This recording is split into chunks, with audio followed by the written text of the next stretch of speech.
Podquest. Like it's winter temperatures, but it's not freezing. But because it's starting to really kind of become winter, I am wrapped in a blanket currently. So Okay. that's where I'm at, and I'm in sweatpants and slippers and socks, and I've got an unopened Coke Zero, not energy, just standard issue Coke Zero, and a half-drank glass of cold water. Sounds like you're living in a cold reality. Yeah. We need a drop for that. I have a full strength Coca-Cola energy. No zero sugar. Oh, you went no fully? cherry. Why the sugar today? What prompted you to live on the edge? They didn't have the sugar free. Like, did you get this at like a gas station or like? I did indeed. But also I'm just it super very much hyped. seems like a it seems like a gas station drink. Oh, it totally is. There's like 2 for $4.25 or whatever. So Nice, almost nice. naturally I pick up 2. I'm still on number 1, but man, I am hyped about this episode. Yeah, like, it's one of those things where I don't know how high my expectations were. I feel like I have my expectations firmly planted where they should be. Yeah. Which means that episodes do still have a chance to impress me. So, happy to see some unexpected things, rather, in this one. There's a lot of like shitty stuff that characters do and say Oh, and have happened to them. An earth-shattering amount. This is a very downer experience at times. Yeah, but it was really fucking well done. Yeah, it's the most like multifaceted thing we've probably gotten up to this point. Again, Yeah. for better and for worse. Because there is maybe some wanton use of touchy subject matter just sort of very liberally Yeah. in a way that's not fantastic. Would you call this Quan Chi character assassination? Well, he's a necromancer from hell, so Sure. there's only so much character to assassinate at that point. Yeah, but was he And ever... he's done a lot of his own assassinating from time to time. True, but I don't remember him ever being presented to us as a gross horny boy. I think there's maybe a chance that it's the natural conclusion. Like, you see this many iterations of Quan Chi up to this point, Right.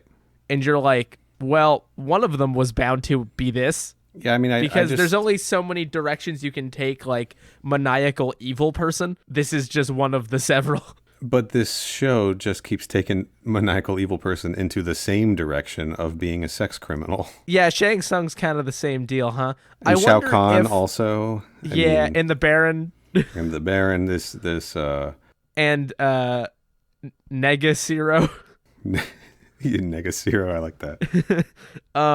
Yeah, we need to come up with nicknames for like the bad versions of the Kombat Krew. We'll do that at some point.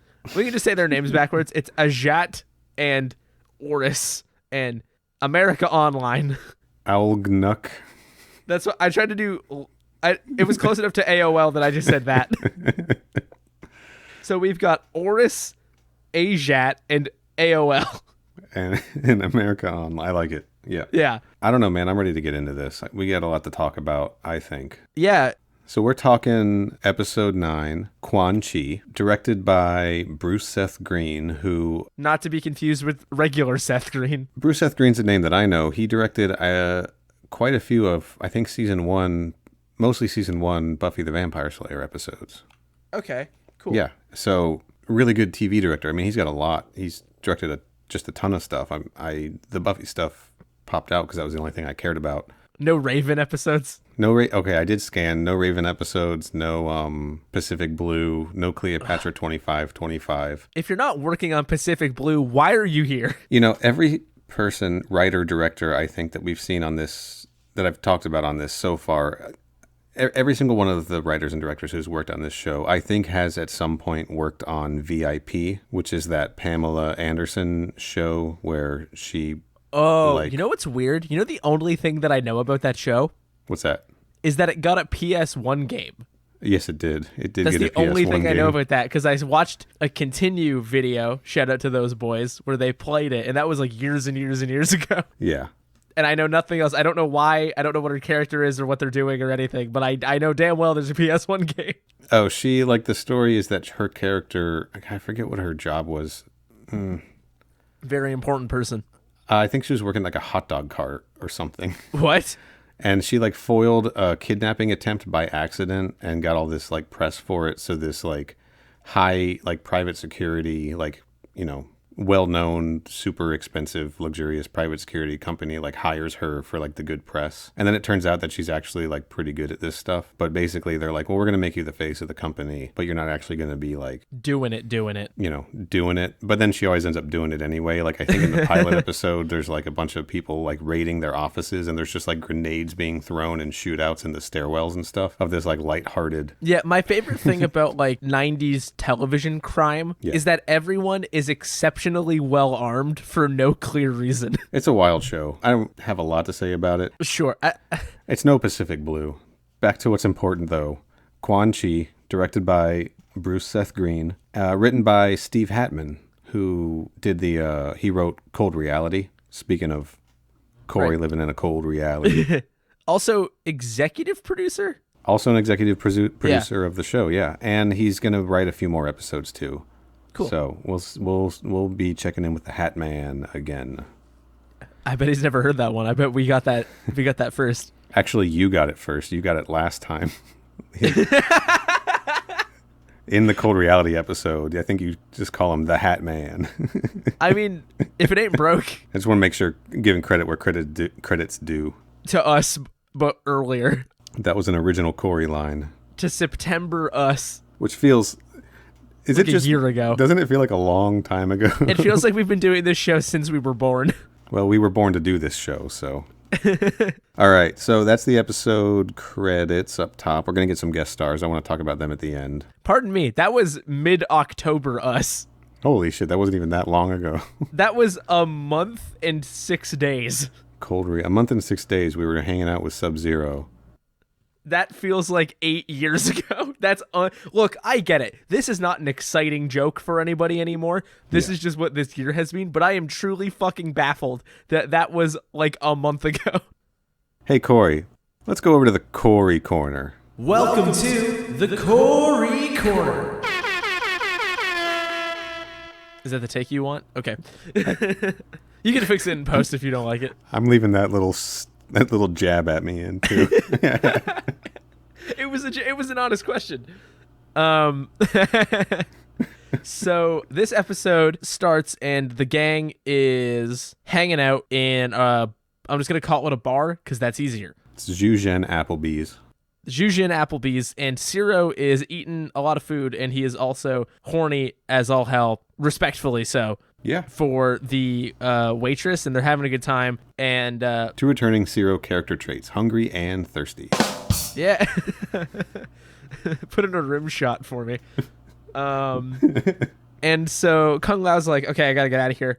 A monk is getting promoted tomorrow, and I'm gonna go hang out with the monk boys. And on his way home, he gets stopped by a woman who's like, oh my god, they're beating the shit out of this lady for no reason, we have to help. And Kung Lao, being the honorable man that he is, was like, I'm on it, don't even worry about it. And he goes and he confronts these 2 masked women who were like, yeah, we'll kill whoever we want, fuck you want to fight about it? And he's like, or they're like, how do you feel about like 2 against 1? And he's like, I feel pretty good. And then the lady who went to go get him is like, well, how do you feel about 3 against 1? And then snaps the innocent woman's neck and they all just fight, which I'm sure we will have more to say about once I am done summarizing because it's wild.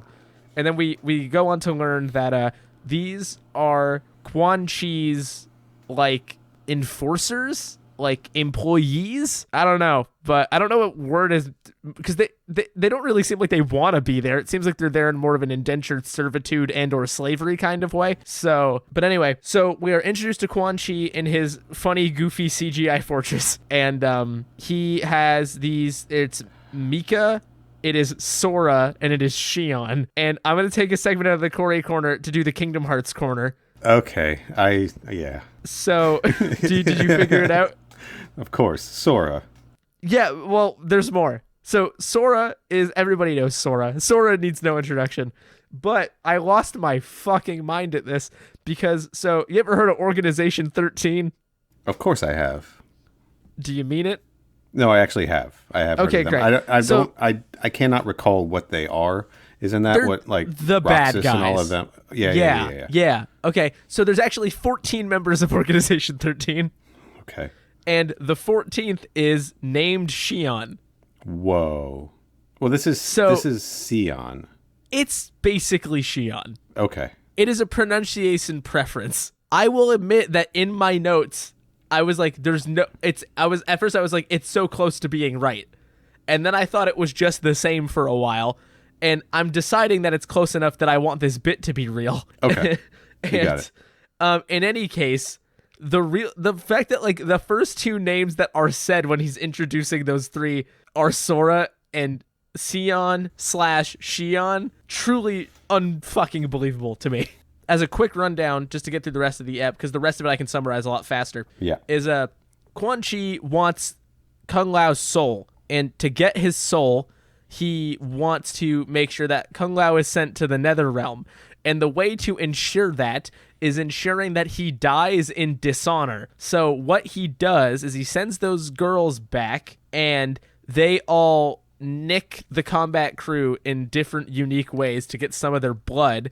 And he makes a weird Netherrealm dust potion. Yeah, I think I had those events flipped. But once they're infected with that, it basically turns down all their positive traits and amps up all the evil, terrible shit that they do. So Taja just goes absolute kleptomaniac nightmare.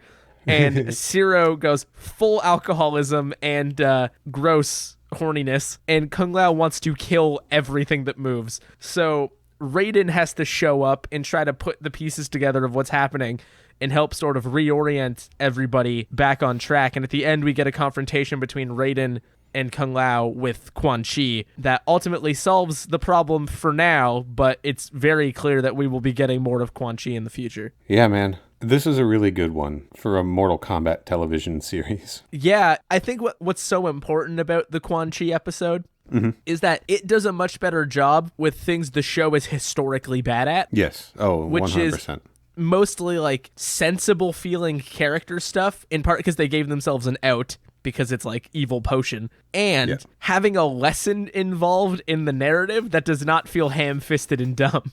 Yeah, it calls back character traits, character background that we haven't touched on in a long time. It even does a better job than the past couple episodes when it comes to Zero and Kung Lao fighting and arguing. Yeah. Like, it even handles that in a much more interesting and believable way, even though they're fucking like poisoned Kung Lao has a and permanent crazy. scowl on his face, and Zero can't stop drinking. Yeah, and we got to talk about just how good the Quan Chi look is. Yeah, we can start there.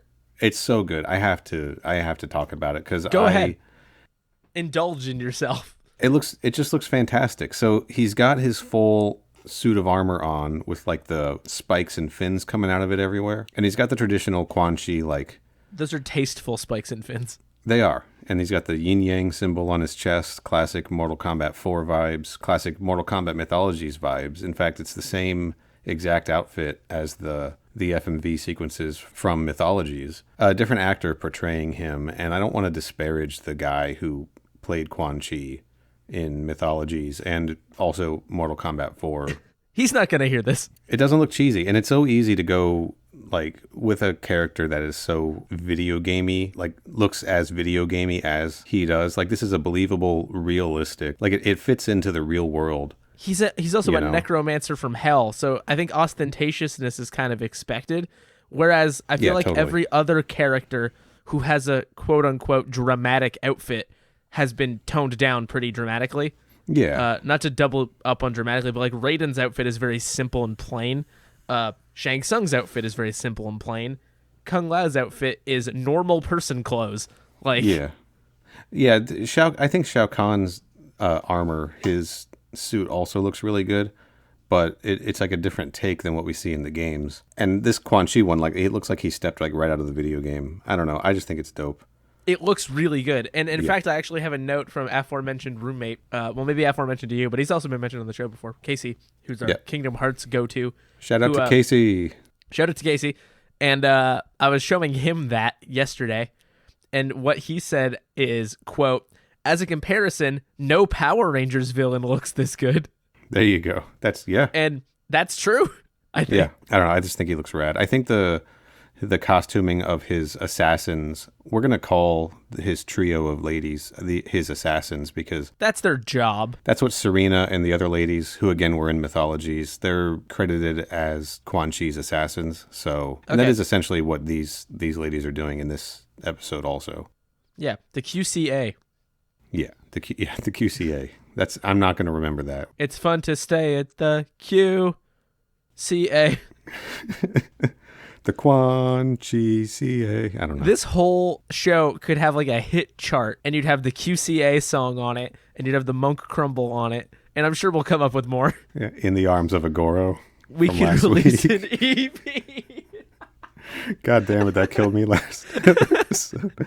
I had to cut out how much I was laughing. I forgot I even said that. It was beautiful. Just like Quan Chi, appearance-wise. His behavior is a little more reprehensible. Just like Quan Chi and his assassins. This is also, we'll talk about the cast at the end, but Jamie Presley, who I have not once shut up about since episode 0. This has to be the person I thought I recognized, right? Mika, the blonde woman. She must be. Okay, yeah, she is. I was like, this has to be that person. And Jamie Presley from Poison Ivy, The New Seduction. I couldn't put my finger on where I knew her from, but she felt familiar. She's in a ton of stuff. She's a fantastic actor.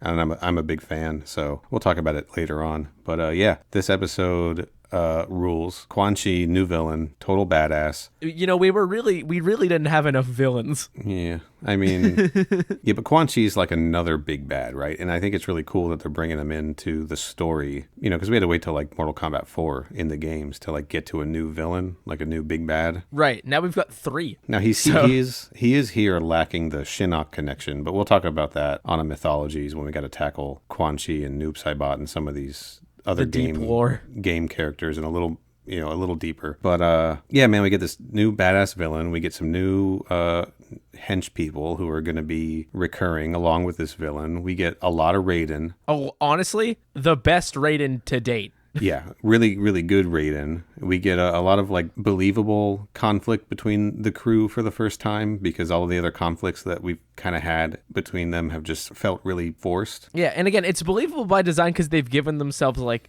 I'm reluctant to say crutch because that term sounds unfair, but like of the fact that everyone is literally being the worst version of themselves.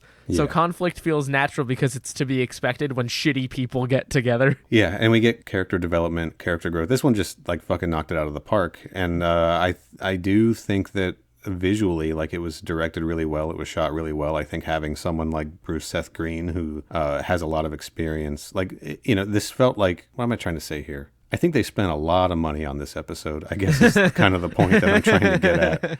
Like, they really took their time. The production was really great. I don't know. This one was just, I was psyched revisiting this one. I think the thing that falls flat comparatively for me, and I use that term loosely, is the fights. Only because we get 2 like major set pieces here, and they're choreographed very similarly. Yeah. And I thought a strength of the show up to this point was avoiding choreography repetition. So that would be my one knock against it, is that both fights integrate verticality in really similar brief ways. Yeah. And they're all really reliant on a lot of acrobatics, like a lot of cartwheels and like pop-ups and hand plants and kicks and stuff. That's not inherently bad, but the two taken together feel uninspired when held up next to each other. But I think the rest of it sort of compensates for that. I think the common theme when it comes to the fights sort of feeling too samey is that there were 3 fights in this one. Oh, there was? What was the third one? Well, there's Kung Lao versus the ladies, the assassins. There's Kung Lao versus Zero, and then there's Kung Lao versus Quan Chi. Oh yeah, Kung Lao versus Zero. Yeah, that's a kind of a big one. But the sameness, I think I've recognized this because I recognized it last episode too when Kung Lao was fighting the 2 guys in Outworld, is that the sameness happens when it's a Kung Lao fight. And he's in every fight. The exception was the Noob Saibot one where he was fighting with the Capoeira, fighting Sultan Udin. But I think when it's just like a standard Kung Lao fight, it's going to go back to this sort of... And I think that's just like the style that they defined for Kung Lao was this like Shaolin-based... Yeah, like always impressive. Arts, you know? Like, I'm not bored. It's just like, it's the same thing we've seen. And at this point, we're 9 episodes in. He does the jump, split, double face kick move in every single fight. There is an earth-shattering amount of the splits being done, especially in Kung Lao versus Quan Chi. Yeah, I actually wrote that down too. A lot of splits in this one. Yeah. So maybe Kung Lao's an ancestor of Johnny Cage. This might be making me question my headcanon. I just feel like a Yoda. But let's talk about the events. Let's get into a little bit more detail. There's a Taja moment near the beginning that I literally cheered about, like out loud to myself in an empty room. Nice. So the show opens and the Kombat Krew, Taja, Zero, and Kung Lao are hanging out. They're at Applebee's. Zhujian Olive Garden, when you're here, your family. Yeah, and they're eating like rum cakes and stuff, and Zero's like definitely got the hots for this barmaid, and Taja makes a comment about like, how do you eat all this food? And he's like, I'm not ready to leave yet, and he's giving eyes to the barmaid, and she's giving him back. She's giving him the eyes back, and he's being really polite to her, which... Polite Zero is my first note. He was raised to be polite. This is our... So we have Oris, and we have polite Zero. These are the duality of man. Yeah. So Kung Lao, though, he's got to go because he's got an early ceremony at the temple, or a late ceremony at the temple he's got to leave early for because it's like a full day's walk or whatever. It's something like that. So he pieces out, and like Tasha kind of razzes Zero about having the hots for the barmaid. And they also peace out. But as Kung Lao's making his way back home, a woman runs up to him, and she's like, oh, there's this woman being tortured. Come with me. And he goes, and he encounters two women in masks. In really hilarious looking masks. They're basically sleep eye covers with holes cut in them. Yeah, but they're one of them kind of is supposed to look like a bat, maybe. I don't know. But they're dressed in like black leather, like revealing outfits with like some red trim. Standard fare for this show is what they're fucking dressed in. Yeah, and they're just kind of like playground bullying this poor woman, like just shoving her back and forth between the two of them. And I guess that's torture. Well, it's certainly abuse. It's certainly abuse, but it gave me playground vibes. Like they were literally just like shoving her back and forth. And not that that's cool. It was not excessively violent. Yeah, maybe that's what I'm searching for here. And Kung Lao's like trying to put a stop to it, and he like gets the poor lady away from the two attackers, and he gives her to the third lady, the one who came and got him, and he's like, she'll make sure you're safe. Uh-oh. And then that lady just like breaks the poor woman's neck, and the three of them are Quan Chi's assassins, and they're going to start stomping on Kung Lao. Yeah, and this is not the first time Kung Lao will be baited by this group of people, purely because of how good a guy he is. Yeah, and they are stomping on him. Like, he's really getting his ass kicked. Like, so the playground tactics are over. Yeah, I feel like the beginning of the fight, he's kind of got figured out, and then it sort of takes a turn. Yeah, he's able to, like, take down two of them, kind of pick them off one at a time. But the third one, Cian, she's able to just keep fighting him, keep kicking him in the face. And she gets him on the ground, and she pulls a knife out, and she's like ready to fucking kill him or cut him or something. We don't really know. And then she gets knocked off by, I think it's by Taja, isn't it? Oh, you're goddamn right it is. Yeah. Because I was stoked as hell, because guess who gets to do something? And not just anything, save the fucking day. Taja comes out of nowhere with a foot to the goddamn face, and I'm over here hooting and hollering, waving my Taja flag, just ready to go. Yeah, Taja saves Kung Lao's life right there in that instant. And then Zero shows up shortly right behind her. And they're like, yo, Kung Lao, we heard you were getting your ass beat. Yeah. Yeah, so the three assassins run off. Taja helps Kung Lao up. Zero finds a broken bottle of I'm some going to level with you. I did that, the importance of that bottle did not clock for me at all, even when they were talking about it later. Yeah. I was just like, I don't know. See, the bottle was the plan. And the plan broke bad.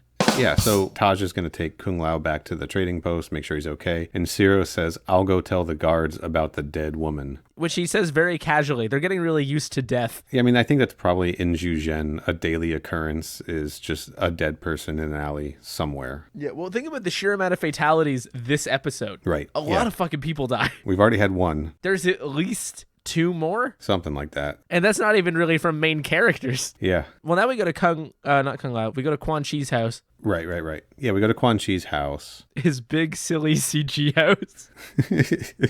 It looks so good. Holy Christ. Yeah. And he's just in there just being a complete asshole to his 3 assassins, right? And they're all like staring at the floor. They can't like look up at him. Until he demands it, and then he's like, look at me. He's berating the hell out of all of them. And it's really gross and uncomfortable. It is, but it's weird because at the same time, this actor is chewing the scenery, so it's kind of hilarious. He's so good. Like, the action is not funny. That kind of goes without saying. I shouldn't have to acknowledge that I think that, but I'm gonna. But, like, this dude is goofy. Fucking goofy. Like... Yeah, he's into it. I don't know. I really... Yeah, I mean that positively, but, like, it is... There are some silly fucking line reads in here.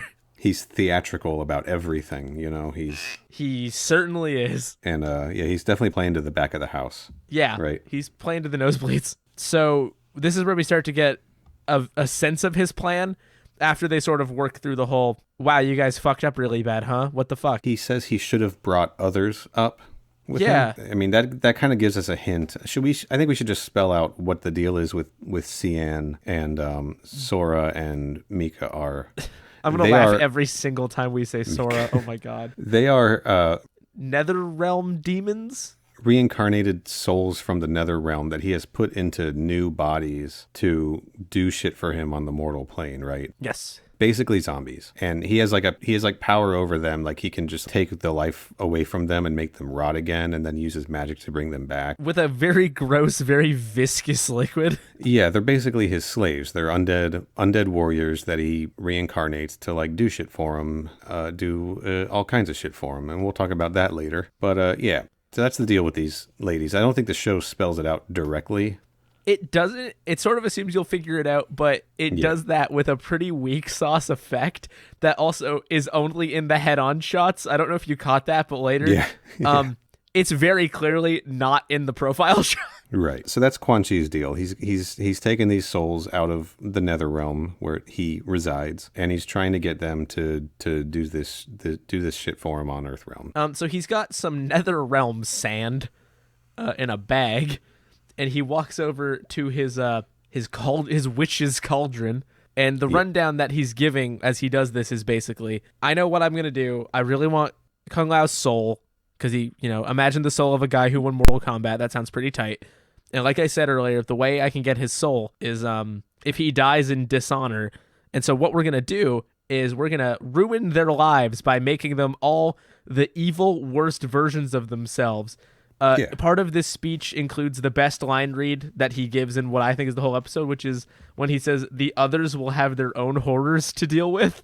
He's like, the others will have their own horrors to deal with. It's fucking hilarious. So his original plan was just to do this to Kung Lao, which is that's the bottle that broke. But now he's like, oh, Kung Lao's got friends. And I know who they are by name somehow. I've heard of them. They've got a big social media presence. Yeah, and he's like, and he's also, they establish him as the kind of eccentric that will lament the loss of a potion. Yes. He's like, fuck, my potion's drying up in the sands of Earthrealm, motherfucker. My beautiful work wasted in that garbage pit or whatever he calls the city. Wasted in that shithole ass town for babies. Yeah, I'm going to poison all 3 of them now, just for fun. Yeah, and then so he puts the Netherrealm sand into the bad water. More souls for daddy. Put that on a bumper sticker. And that'll be our first piece of merch. More souls for daddy. Yeah. And it's got like a little cartoon Quan Chi face on it. Hell yeah. That's the O in the word soul. Yeah, so we get a bubbling witch's cauldron, and basically, so what happens next is each of our heroes gets bamboozled in a different way. Okay, we did skip over something. It must have happened after they left the tavern. Taja attempted to buy roses from her friend. They had to Cassie. set up the roses bit. Yeah, it's Cassie, who was out of roses. Cassie was out of roses. It was late at night, so Taja was like, okay, well, no worries. I'll come in the morning to get some. And Cassie's like, oh, I'll have some beautiful red roses for you in the morning. I'll definitely be alive. I'll definitely be alive with just a bounty of roses for you because you're my best friend, Tasha, even though you've never seen me before. it's me, your living friend Cassie, and I'm here to sell you roses tomorrow. I'm sorry it's late at night, I'm out of roses, but man, I am just feeling so alive, more alive than I've ever felt in my entire life. I've never been more mortal and alive than I am right at this moment. If there's one thing I love more than being alive, it's not being dead, and certainly not being killed by a random assassin as part of a larger plot to harm my good friend Taja, who buys my roses, me, Cassie the Living One. Yeah, she's known around town as Cassie the Living One, and she sells roses. All right, so now it's time. Now that we've established our main character, Cassie the Living One. Yeah, oh gosh, another thing. I loved that moment when Quan Chi was like, that's it, I'm sending you guys back, and they all start like begging for mercy. Yeah, they're like this is the shittiest job they could get. Well, no, because what they thought he meant was that he's sending them back to Netherrealm. Back to hell, right. And then he's like, no, you fucking morons, I'm sending you back to Kung Lao to make this plan happen. Yeah, if he weren't abusive, this would be even more hilarious, but he's basically like, no, you maroons. All right, so let's get into the execution of the plan, yeah. Sure. Yeah, so the next morning, Kung Lao's getting ready to head off to the temple ceremony, and he invites Taja to come along, and I love that she's like, no, I don't think I can handle the excitement, because historically... It's a good bit. Yeah, she has no patience for church, and I love that. Honestly, who among us has patience for church? Well, church people. None of them are listening to this podcast. I would hope not, but it's possible. Write us if you are an avid churchgoer. If you're an avid churchgoer and you listen to this podcast, leave us a review on iTunes. Yeah, so Taja's like, well, I'm got to go out shopping because women be shopping. They really are doing the women do be shopping bit. It's kind of unbelievable. They really are. And they mentioned that Ciro's off at the barber getting a shave, and both Taja and Kung Lao are like, yeah, he's totally into that barmaid. He wants to look good for her. Wants a real close shave, real smooth. Yeah. So Ciro's getting a shave. And fortunately, they were all wearing masks last night, so they aren't able to recognize any of the three assassins. How could you possibly recognize? Well, actually, one of them was not wearing a mask. She was wearing a hood. Yeah, but I guess they just didn't. I guess the hood didn't get a did good its look. job, right? Ciro's barber is Sora, and she straight up just slices his cheek. And I think this might be the first time we see blood on this Mortal Kombat television show. Oh my God, is it? I hadn't even thought about that, but I think you're right. I think it is. Wow. Yeah. So she cuts his cheek. Right. Then we cut over to Taja, who's going out to get her roses from Cassie, and somebody else is running Cassie's flower stand, and it's Cian, who says, oh, Cassie wasn't feeling well. She's my sister. I'm filling in for her. She's right? my living sister. She's my living sister who's totally still alive. Just isn't feeling very good right now. There's not a single foot under this table that we will get a dramatic pan to. Don't look over here. It's fine. Here's 12 roses, and here's a 13th one, an extra one just for you. And she hands it to Taja and then like squeezes her hand so her hand gets pricked on the thorns. The absolute funniest way to poison somebody. It was so forceful gift giving. It was so obvious that she's like crunched. Like Taja would have felt that and been like, yeah, you did that on purpose, right? But she's like, oh, no biggie, don't worry about it. So that's how Taja gets cut. And then Kung Lao, this dumb fucking idiot, so pure of heart, he gets baited again by basically the same bit. Yeah. Like fucking idiot. Jamie Presley's tied to a tree. Mika. And Mika is I couldn't remember the name. I'm going to level with you. You may know the name from the MK Podquest Mythologies intro theme. Oh, shit, you will. I knew all these names were in here the whole time, but I just didn't notice. Yeah, I put Mika's name in there. I had a... Was Sora in there? No, I couldn't, because I needed to... fuck. I was like, how did I not know this already? Yeah, I needed to line up with the same number of names from the actual theme. Yeah. Anyway. And as a Jamie Presley stan, of course, I went with Mika. Sure. We all have our vices. Some people are Jamie Presley stans. Other people are just huge on Jan Brady.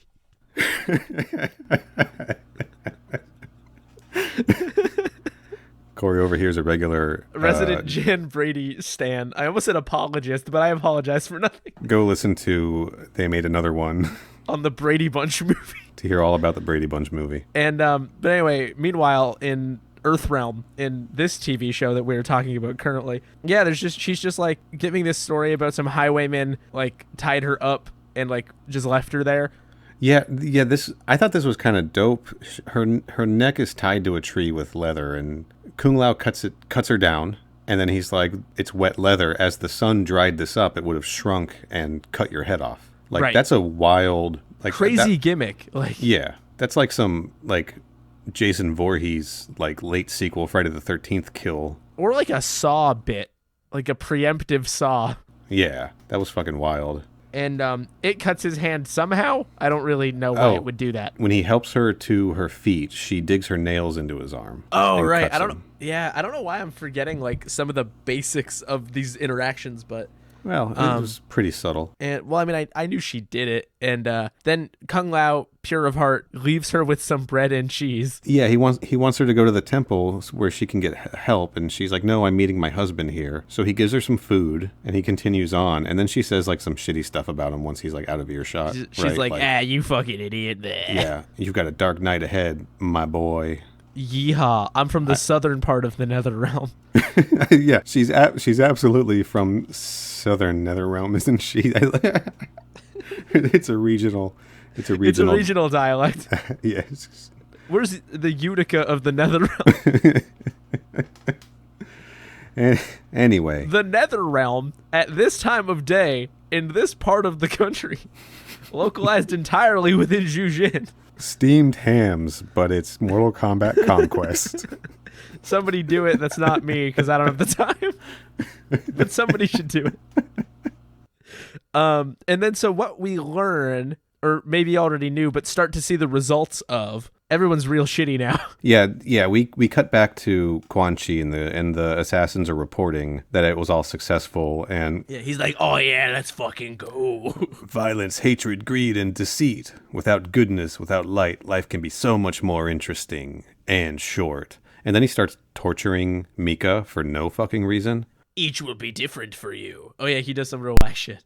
Yeah, he's being real abusive, and it's clear, like, I mean, it's all kinds of abuse, but he's really like talking about how much they need him because he can take away their life, and he's the one who can restore it, and it makes him feel good to be needed. And he like does the shitty thing where he starts making Mika's face rot away and makes her beg to be like brought back to life, Restored. but in exchange for what she knows he likes, which is sex. He's basically like, Yeah, he's pulling a real Shang here. he's abusing them into having sex with him, basically. Yeah, And it's not good. it sucks. It's gross. And but yeah, that's what he's doing. And like while he's doing this bad effect where he's making Mika's face rot away, which, as you mentioned, you really only see in the profile, or you don't see it all in the profile shots. You only see it in the head-on they had the shots. budget to do like they were like, Yeah. if we angle it just right, you just can't see it in the other shot.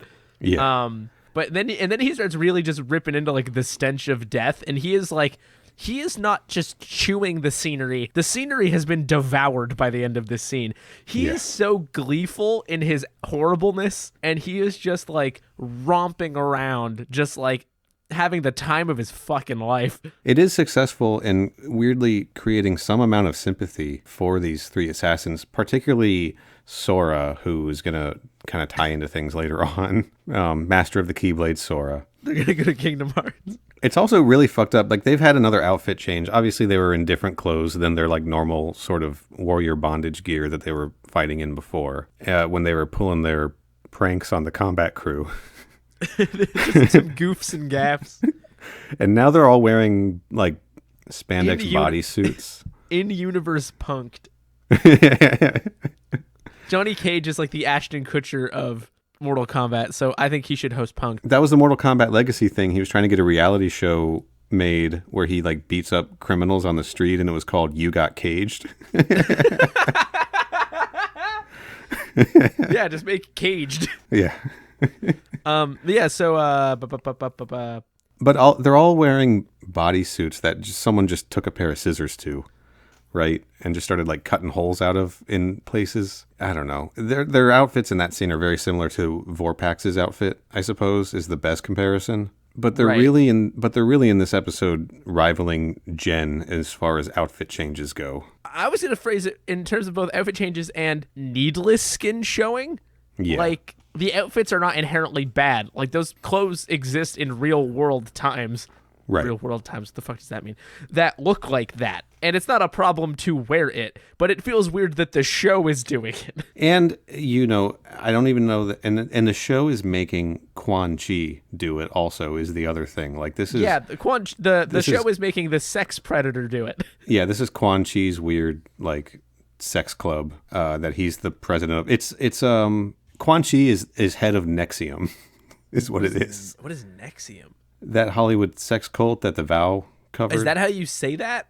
Yeah. I've never heard it said out loud. Yeah, Nexium. Quan Chi is head of Nexium. Like, this is where they're really, like, doubling down on how fucking gross and abusive and heinous he is, which I guess, and I have the same complaint as when they make the other characters do this, is that you don't need to be doing this to make us know that the bad guy is the bad guy. So it does feel like with the outfits and everything, this does cross lines into like exploitation for exploitation's sake. Yeah, it's clear that Quan Chi is a bad guy for a lot of reasons that do not have to be these. Right. And like, like it was a conscious choice to make this the way it is. I don't need sex in my Mortal Kombat. I've never needed it before this show, Right, and I don't need it now. That's not what Mortal Kombat's about, but it does seem to be largely what Mortal Kombat Conquest is about. So yeah, it's a horny show. As mentioned, for better or worse, pretty regularly worse. But that's the thing. Like, I think in episode 0, I was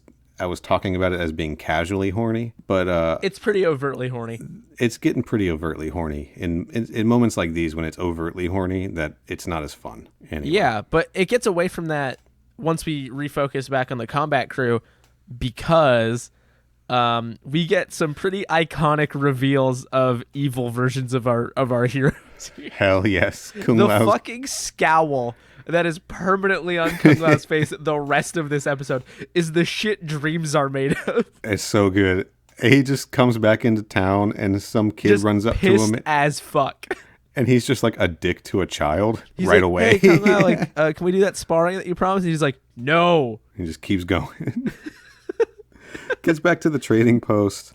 Pissed as shit. Ciro's drunk, accusing Taja of stealing from him. Off his ass drunk. He is lit. Lit in the classic sense, not in the millennial sense. Sure. And he's accusing Taja of stealing his coin purse, which she did. She's claiming she did not, but did. And Kung Lao's just like, shut up, the both of you. You make me sick. This place is a fucking pigsty. He's just like, fuck you all. I fucking hate this place. And Taja calls Ciro a pig boy, which is really good. She does. Yes. Yeah, she does. And Ciro is just like slurring his words. Kung Lao's like, what happened to this place? Taja's like, why don't you ask Pig Boy over here? And he's like, I was looking for my shit. Fuck off, Dad. She's like, you were looking for your wine skin, you drunk. God, it was really good. It's so much fun. And this is sort of what we were getting at, where this sounds silly, and it is, but these actors getting to flex a bit into stuff they haven't really been doing is a great opportunity for some fun performances. Yeah. And some just good performances too. I think they all are able to lean into these caricatured versions of the lead character as well. We'll get into it more after. Kung Lao is genuinely fucking intimidating when he's just trying to murder, and that's it. Yeah, he is. Yeah, he was scary. Yeah, that man is a fucking weapon. And then like there's good.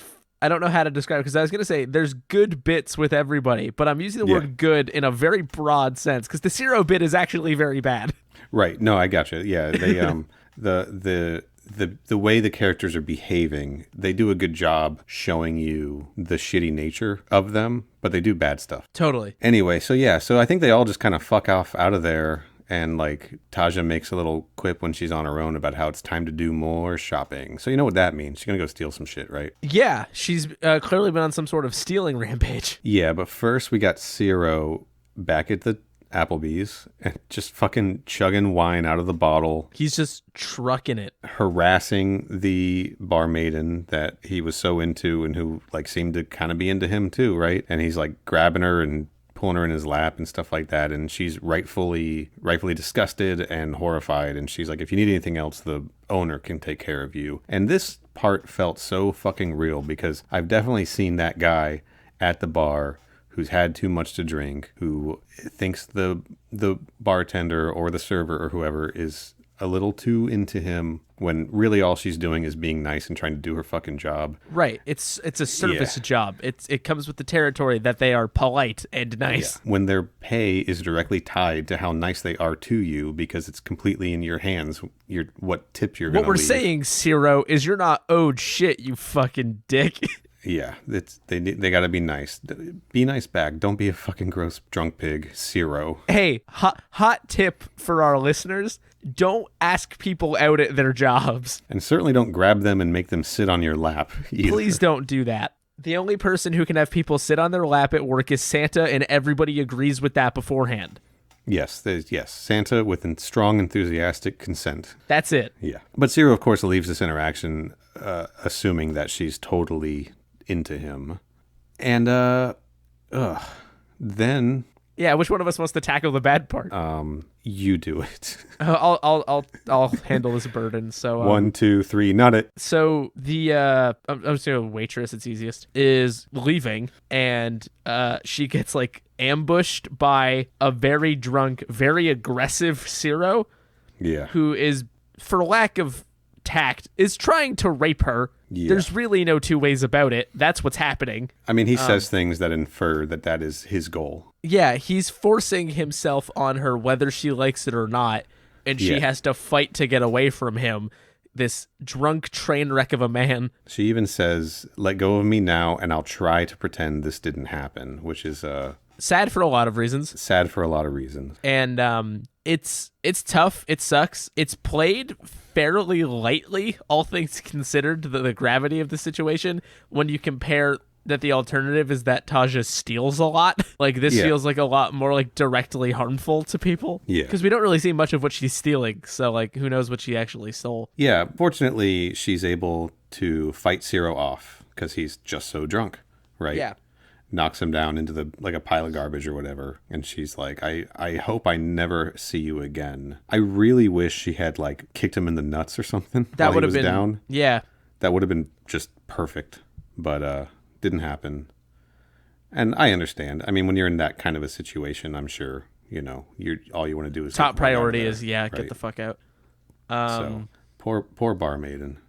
Yeah, but then we do get. Do you want to talk about Taja going back to the fucking flower table? Yeah. So then we got Taja out in the bazaar, and the first thing she does is she's looking at this ivory comb, right? And she comments that it's ivory from Africa. So Africa exists in this version of Earthrealm, which is good to know. And just contextually. Yeah. And then she asked the merchant to show her a mirror that's up on the top shelf, and while the merchant's back is turned, she steals the comb and runs off. Then Taja goes back and visits the flower stand where there's an older lady working there now. And she's like, "Well, where's Cassie? Is she feeling better?" And the old lady's like, "Cassie, Cassie the living? She's not living anymore." She is so blunt about it. And Taja's like, "Oh my God, that sucks. Can I see the body?" Basically, like, pay her respects or whatever. And by pay her respects, what we mean is steal some shit. She goes over, she opens the veil covering Cassie, and she says, "Poor girl. This is her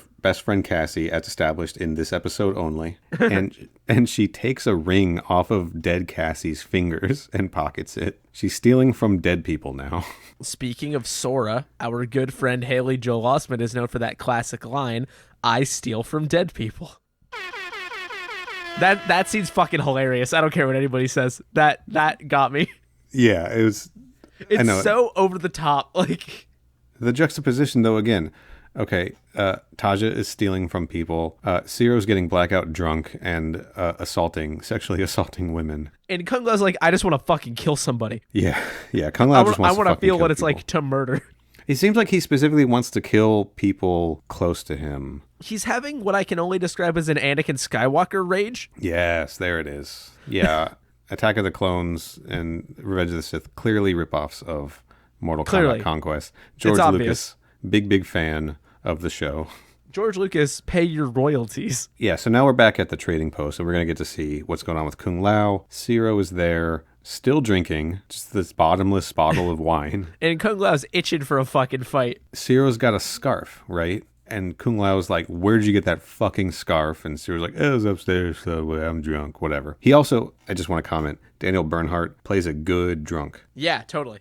Believe, like, his behaviors, his slurring, it's about as believable, I think, as you can get. Yeah, it's great to see these actors flex onto this stuff because, like, it's all pretty good. Also, Paolo Montalban is a very good, like, scary enforcer man. Yeah, he's fucking so pissed.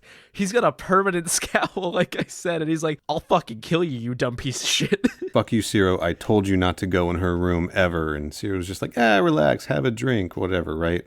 And then Kung Lao, they're just shit talking each other like crazy. He drops some bars. Yeah. He rips into Ciro's soul.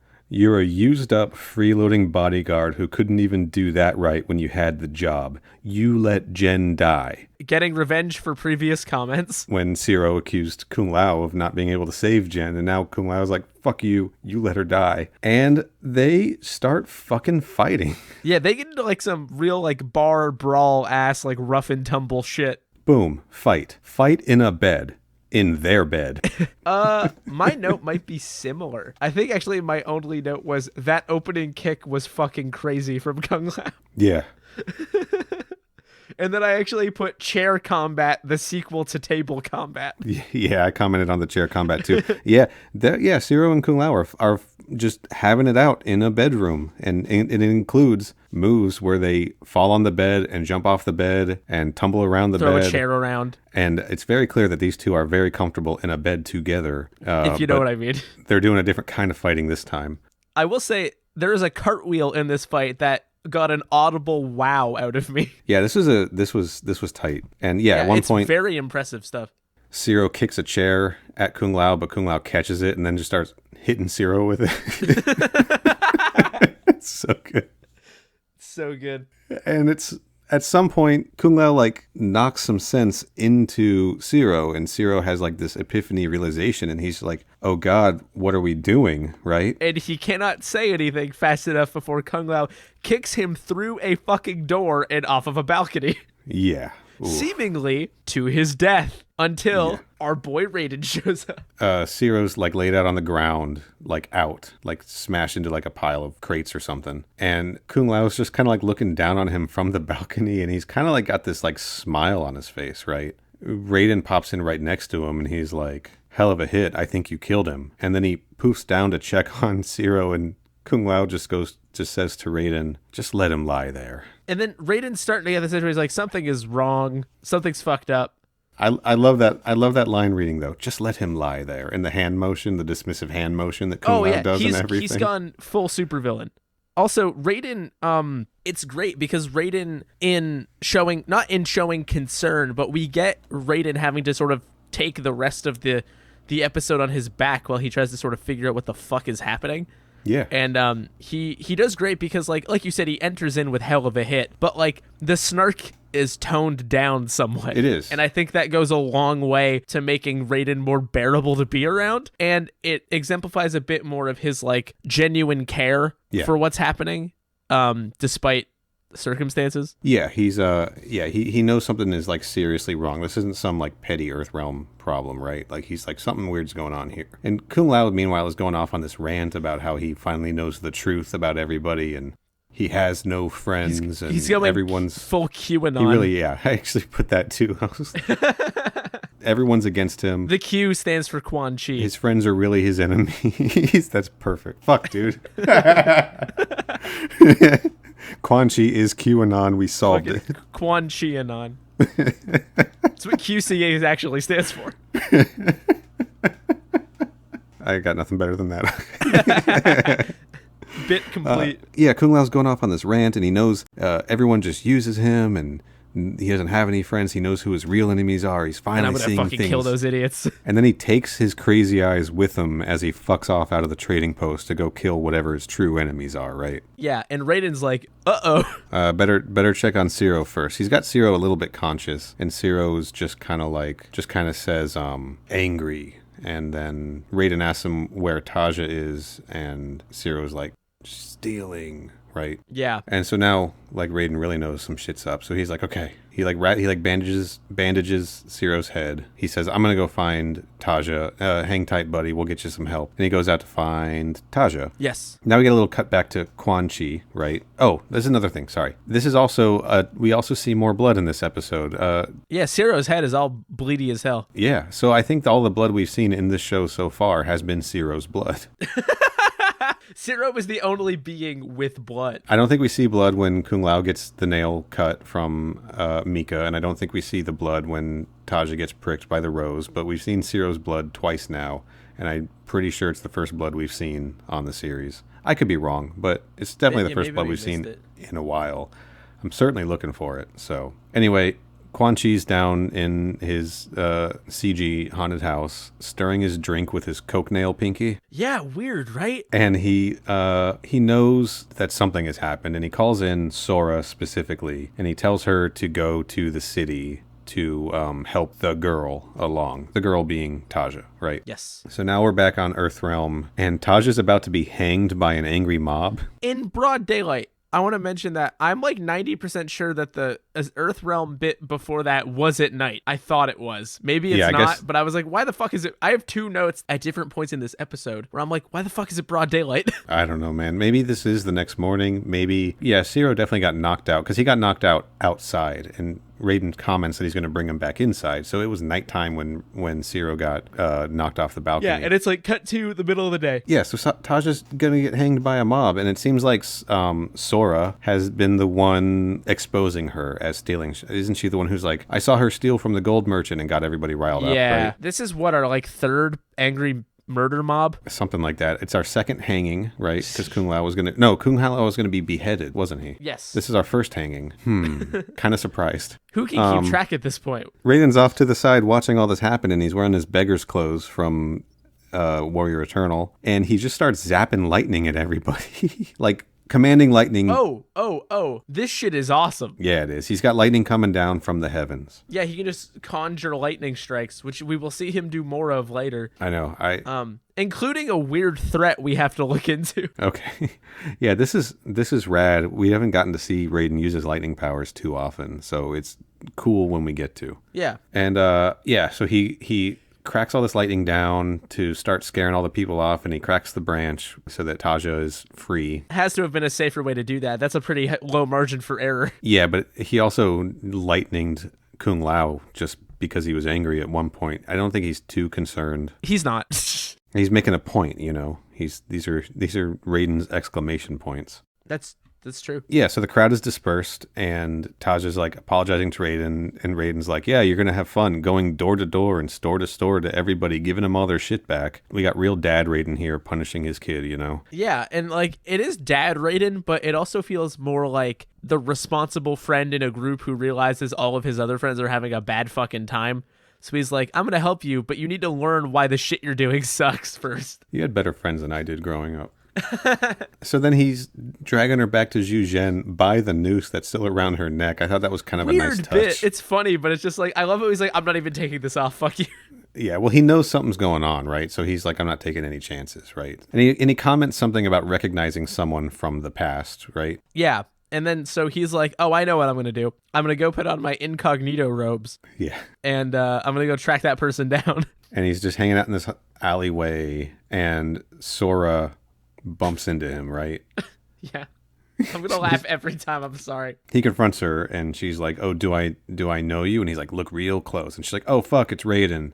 He's like, you're a long way from home, Sora. How did you end up in Toy Story? And he's pressing her. He knows she works for Quan Chi, right? Yeah. And he's like asking what's going on, and she's like, oh, I can't tell you, you know, I'm only following orders, and you know what'll happen? He'll send me back to the Netherrealm if I betray him. And Raiden's like, I don't give a shit. He's like, at least the Netherrealm is somewhere. I could send you to nothingness, which, like, holy shit. And his eyes turn to lightning when he says that. Yeah. What the fuck does he mean by that? What does he mean? I can send you to nothingness. Is he implying that he could destroy her soul? Maybe. Maybe as a god, that's something he has the power to do. But, like, where is nothingness? Like, is there a nothingness realm? Like, what is the logistical implications of this? I think the logistical implications is you cease to exist in He can all kill you so hard you don't go to hell. corporeal and non-corporeal forms. Maybe he's like, I can go talk to my homie Chronica and we can remove you from the timeline. Are they homies? I don't know if I'd go that far. Well, maybe in this universe. We never got so far as to see Chronica show up in the Lawrence Kasanoff Mortal Kombat universe. And we all know they would have shown up. Oh, absolutely. Long enough timeline. Yeah, you like that? But yeah, basically, she fills him in. She's like, I don't know exactly all the details, but Quan Chi gave him something that masks the good in them, right? And he's like, okay, cool. Gotta go find Kung Lao. And here's my other note really quick. Yeah. That was very much at nighttime, this conversation. The establishing shot for the temple is broad fucking daylight. I just thought it was funny that they're like, we don't care if this is consistent or not, fuck you. Raiden straight up calls when Sora tells him like it masks the good, he then immediately refers to the Kombat Krew as a thief, a drunkard, and a killer. Like those are our heroes of this show. Well, they're not usually those things. No, but that's apparently always been a part of who they are as this show. I mean, Kung Lao was literally raised from birth to be like a fucking weapon. Yeah. He's just a mortal weapon. And I love how that gets addressed in this, and his anger and everything. I think that's really cool. We're going to get to that in just a minute, because Raiden pops back to the trading post, and he's talking to Taja, who he's got locked up in a cage, right? He's like, got her in prison. It's not a cage. It's just a locked door. With bars on it. Sure, but a jail is not a cage. Well, you know what I mean. You understand the semantics I'm razzing you on for no reason. Yeah, I do. But it looks very jail cell-like to me in any case. And she's like, let me out. I promise I won't steal. And Raiden's like, well, no, you will. And you'll lie and you'll cheat and you'll do all this kind of stuff. And then that's kind of Taja's moment to like realize something's off about her, and she asks what's going on. She says, what happened to us? And then Raiden gives her the rundown on Quan Chi. I'm surprised how long it took to get the full explanation on Quan Chi, because anybody who hasn't played the games would be like, who the fuck is this guy? He says he's a sorcerer, very different from Shang Tsung, but just as bad. Two great tastes that taste great together. There it is. And yeah, he just kind of fills her in that like they've had these traits brought out of them a little bit, right? Yes. And I guess they're going to get Zero to the temple, right, to get help because he's got a fever now and he's dying. Right. So and also we got to stop Kung Lao from murdering people. Yeah, he lets Taja out and he's like, come on, we're taking the fast way. And they just teleport off screen, of course, to the Shaolin Temple, the Temple of the Order of the Light. And there's just monk bodies everywhere. Littering the room like a fucking bomb went off. And it pans over and we get this big reveal that is a monk preparing to be executed, and Kung Lao's holding this gigantic gleaming sword in the air. And just screaming with rage. Yeah, it's fucking gnarly. Yeah, Kung Lao's about to kill a monk. Apparently all those people he's already torn through. Conveniently, those people are not dead. None of them are dead. There's like 10 of them like laying in there or something probably. And a lot of candles. They're dead and also forgiving. Or no, they're alive and forgiving. Yeah, that was my whole point. Yeah. So Raiden like sees this and stops it. He lights him up, right? He lights Kung Lao up with lightning and he drops the sword and he gets knocked down, and then they like talk through it all, right? And like Raiden really cuts to the heart of the matter. He does not opt to mince words. No, it's so good. Taja says it's magic, and Raiden is like, no, all the magic did was open the door, but you all stepped through it. Right, which is a little bit blamey, because like I think he's giving them maybe a little bit too much agency in this situation based on how we understand this to work, but whatever. He's the dad. Yeah, and he's like, imagine if you had killed that monk, you'd be dishonored forever. And then Raiden gets it. He's like, holy shit, that's his plan. If you kill an innocent, you'll be dishonored, and when you die, your soul will go to Quan Chi in the Netherrealm. That's why he's doing this. At first, Kung Lao was like, well, I want to fucking kill him anyway. Blah. Yeah. But yeah, we get the speech. I just really like how when he talks through it with Kung Lao, he's like, look, like, you clearly deeply resent the fact that you have been raised from birth to have the responsibilities of being a human weapon to fight in Mortal Kombat and defend the Earthrealm and blah, blah, blah. And you're taking that out on people that you care about. Yeah, and you lost the person you love. Yes. And so someone has to pay for all this. And Kung Lao's like, yeah, they do. And he's like, well, see, that's what I'm talking about, man. Yeah, you got to rein that in, buddy boy. So that's why he went to the Shaolin Temple and beat up all the monks, because he blames them for his whole life, like on some level. And he's getting like some level of evil catharsis out of finally being like doing something under his own power, which is fuck up all of his friends. Yeah, he also talks to Taja. Raiden also talks to Taja about how, she convinced herself that she would steal because she lived on the streets and she needed to survive. But deep down, she also like really enjoyed it and got a rush out of it. And that's something that she needs to come to terms with, right? And Zero loves to drink. And Kung Lao's like, well, what about Zero? Is he just magically become a drunk? And Raiden's like, well, no, nobody magically becomes a drunk. But there's a part of Zero that resents having to be good all of the time. There's a part of him that just wants to sing dirty songs, belch, and pinch women. Yeah. And that's what he spends the episode doing. And that's exactly what he spends the episode doing. I don't think we got a good dirty song out of him, but maybe we will, and we can put that on our Mortal Kombat Conquest EP. Which stands for extended pain, obviously. Exactly. So basically all they need to do to break this spell is look into this, Raiden's words are look into this mirror. All they need to do is believe presented. in themselves. Basically just accept that these traits, like these are parts of who you are. Raiden's like, if you can do that and you still want to fight, I guarantee you Quan Chi is on his way here, right? I guess we should also point out that during this conversation, monks have come and taken Zero to nurse him back to health and tend to his injuries and everything. So yeah, our boy Zero's getting taken care of. I guess there were a few monks that hadn't been completely fucking destroyed by Kung Lao. Just annihilated by Kung Lao. Just a bunch of old monks just getting the shit kicked out of them by Kung Lao. Like it takes like 12 monks just to move Zero's body because they're all in so much pain. They're just destroyed. Yeah. You want to talk about a monk crumble? Yeah, so now we're back with the assassins, and they're all bickering because they know that Sora told Raiden about Quan Chi's plan, and they're all fighting. And I don't know, the main takeaway seems to be that Cian hates the other ones and loves fighting and killing people. Mika seems a little bit more reasonable, and Sora seems like the one who is just really like feels bad about the whole situation. Like Sora would. Like Kingdom Hearts Sora would. I almost said like human Sora would, implying that Sora is real and he's my friend. He's real in our hearts, and isn't that the point of the entire Kingdom Hearts series? There's a little bit of Sora's heart in all of our hearts, and also Sora in our hearts, and also Sora in other people's hearts. And Kingdom Hearts is light. And that's what we need to get back in the Kombat Krew. It all ties in. Quan Chi is Xehanort. We made it work. Quan Chi is gonna nort somebody. So then Quan Chi pops in and they're like, hey, we heard in the town that Kung Lao's just been leveling all the monks at the Shaolin Temple. Oh, and he's like, fuck yeah, dude, let's go. He was like, holy shit, it worked. Let's go, ladies. And bam, showdown at the temple, right? Yeah, he teleports to the temple and he's like, gotcha, fuckers. Your soul is mine. Ba-ba-ba-ba.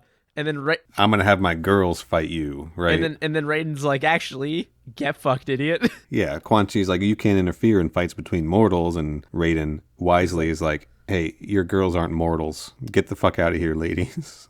Yeah, and they do. And then Quan Chi's like, fine, I'll do it. And he starts summoning green skull magic. Just the greenest of magic. And then Raiden is like, fair fight, idiot. And does something to him that removes his magic ability and all of his necromancer accoutrement. He's just in a black tunic. And I thought that shit was great.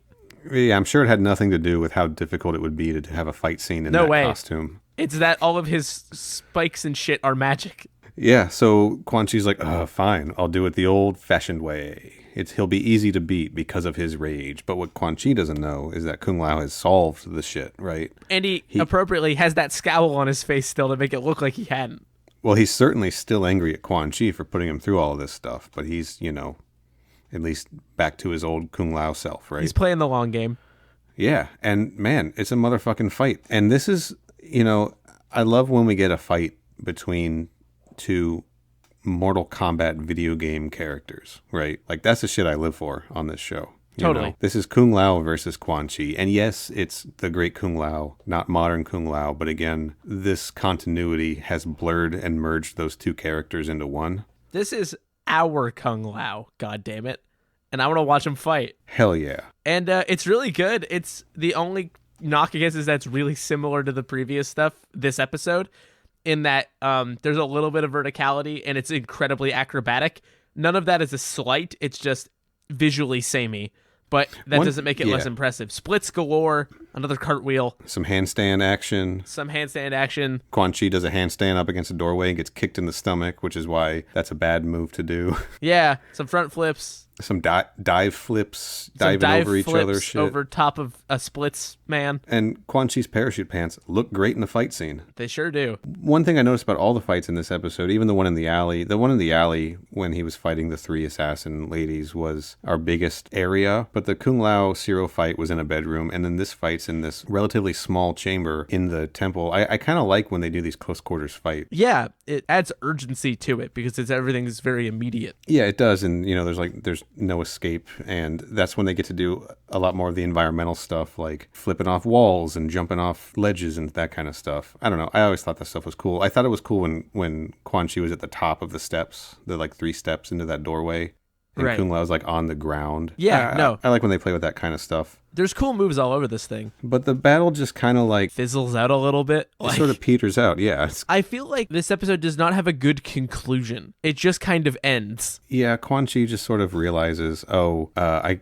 can't really win this, especially not without my magic. And so then he's like, oh, you must have broken the spell. And Raiden's like, that's right, motherfucker. He is not dishonored. He didn't kill a monk.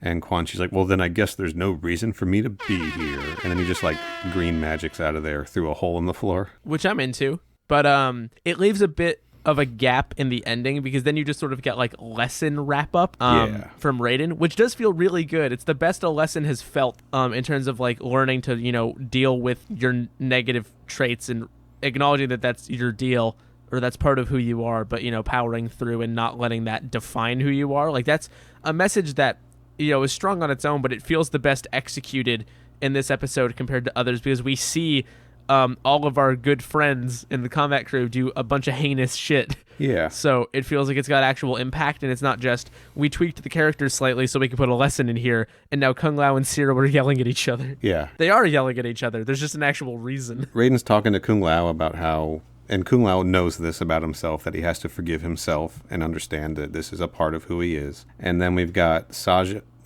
Then we've got Zero and Taja, ship name Saja, bringing up the rear. Zero's talking about how all they can really do is try to make amends for the shitty stuff that they did, which kind of scares me about Zero going to talk to the barmaid. Yeah, there's a fine line between making it up to the people that you've hurt and just moving on and recognizing that you can't do that shit. Yeah, I feel like Zero would still be kind of hey, I'm sorry about all that stuff. I had this netherworld sand in my veins. And I was possessed by the devil. Taja's afraid still of having this thing inside her, and she's afraid of what could happen if it bubbles up again. Because this was a big realization for her of I've always made this excuse that I did those things to survive, but the truth is, I really liked doing it. I did them to survive and also like it. I stole a ring off a dead woman that I liked. Kept it. My best friend Cassie. My best friend Cassie, the living one, who had to change her name due to recent events, but My best friend Cassie, the recently deceased one. Yeah. There's one more thing I want to talk about, which I think is super fucked up.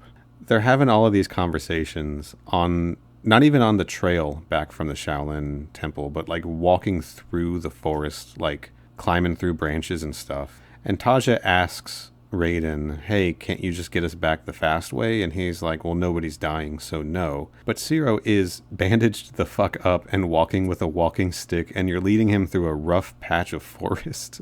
Suck it up, Raiden. He's getting punished a little bit, I think. Transport him back. He's clearly had a concussion. This is not cool, dude. Got fucked up. Yeah, there's punishment and then there's punishment, right? This, I don't know. This was just fucked up. You wouldn't do that. Make Taja and Kung Lao walk. Maybe let Zero go crush a nap, Yeah, come on. That's all. Raiden's still a hard ass. Big hard ass. But that's the episode. We did it, everybody. We survived what is probably the best one to date. Yeah, an intense episode. Yeah. You want to hit us with the cast info on the newbies? Yeah, I think I'm going to take you all over to the Neil Nook. Welcome to the Neil Nook. All right, yeah, let's talk about our new cast entries. I think all of which are going to be our recurring characters. So first up, our big boy Quan Chi, played by Adoni Maropis. I probably butchered that. ADONIMAROPIS. Meropis, Maropis, sure. maybe. He's just been in a ton of television shows. He had a long role. I think it was like, he was either 7 or 17 episodes of the Kiefer Sutherland show 24 he was on. A lot of people might recognize him on that. The only other thing I wanted to highlight on his IMDb is that he has done a lot of voice work and I think some acting, like video work for the Command and Conquer series. Fuck yeah. Gamers. Rise up, gamers. And yeah, we're going to see him some more as Quan Chi. I think a total of 4 episodes, including this one. Not enough. So let's talk about his assassins. I want to talk about Cian first. Sure. Played by an actor named Dana He, who is no stranger to Mortal Kombat. Ooh. She's been doing stunt work on this show. She's credited for 9 episodes of doing stunt work. Her first episode, Warrior Eternal Part 2, and also in Cold Reality, and we're going to see her in a bunch more. I think she must be one of the doubles for Taja pretty often, probably. I guess so. Yeah, but beyond this show, she also played Melina in Mortal Kombat Annihilation. Oh. And stunt doubled for Katana, Jade, and Sindel in Mortal Kombat Annihilation. You don't say. She didn't double for Melina because she just was Melina. Right. And she also had an uncredited, she was a stunt player in the first Mortal Kombat film and was uncredited as a Katana stunt double in that as well. Oh, shit. So she's been around the block a few times. And her character, Cian, she reprised or played also in the live show Mortal Kombat Federation of Martial Arts with fellow Mortal Kombat actors. Fuck. J.J. Perry, Chris Casamassa, several others I think we've talked about too. So she is Mortal Kombat royalty. Yeah, no kidding. Wow. Yeah. Our friend Sora is played by Haley Joel Osment. Honestly, stop there. We're done. Our friend Sora in this episode is played by Renee Tension. How badass of a name is that? That's pretty sick, actually. Renee Tension, parentheses, dope name. She's done a lot of TV roles as well. She's been on Family Matters, The Fresh Prince of Bel-Air. She had a recurring character on Married with Children, and she was part of the main cast of a 2-season police drama called LA Heat. Okay. She was part of the main cast of that series, and that was around the same time, 98, 99, or 99, 2000, something like that. And here's one for you, Corey. Hit me. She has a small role as a dog owner in Nutty Professor 2, The Clumps. Well, maybe someday. When you inevitably get to Nutty Professor 2, The Clumps over on They Made Another One, I want you to keep an eye out for her. Can do. We're going to see her again. I think we see her one more time in the series as Sora. And I do think that there was probably scheduling conflicts because that LA Heat show was at the same time as Mortal Kombat Conquest, and she was main cast in that series. Right. So, yeah, that's what I would check out. So lastly, got to talk about Mika, played by Jamie Presley. We all know I'm a big Jamie Presley fan. She's just an actor that I really like. She, one of her first roles was, of course, Poison Ivy, The New Seduction. Which you've name-dropped more than anyone has ever said that movie's name out loud in real human life. Which co-starred Greg Vaughn from Dead of the Dragon. Oh, really? We talked about that on the Dead of the Dragon episode, that Greg Vaughn was in Poison Ivy, The New Seduction. Oh, yeah, we did. Sorry. I don't know why, I don't know. We talked mostly about Greg Vaughn that episode. That was arguably a Greg Vaughn podcast where we talked about Mortal Kombat Conquest. Greg Vaughn cast. Yeah. Of course, she's also been on, My Name is Earl, Not Another Teen Movie. She did voice on BoJack Horseman, et cetera, et cetera. The show Mom that everyone watches and loves, that everyone knows. Everyone knows everything about Mom. She's on Mom, of course. And everyone's favorite show about a mom, I guess. But the big thing I wanted to touch on is that she was in another video game, another fighting game adaptation. Ooh. She played Tina Armstrong in the Dead or Alive live-action movie. Yeah. Yeah. Nice. So that was honestly perfect casting, too. I don't know what to say. I'm a big fan. If you don't know who Jamie Presley is, then you've been living under a rock. Get out. Stop listening. Just randomly click on something from her IMDb and watch it, and you're going to be pleasantly surprised. Yeah, at the very least, you're going to enjoy her performance in it. I was about to say, is that a dare that you're willing to commit to? No matter what you watch in her IMDb, you will be pleasantly surprised.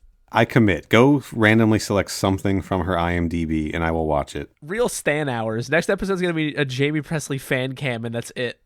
I'm a big fan. She's a good actor. She's got some martial arts chops. I of course, this heavy on the stunt doubles this episode, and certainly in the Dead or Alive movie too. But I don't know. I like her. Totally. That's allowed. You're allowed to like stuff.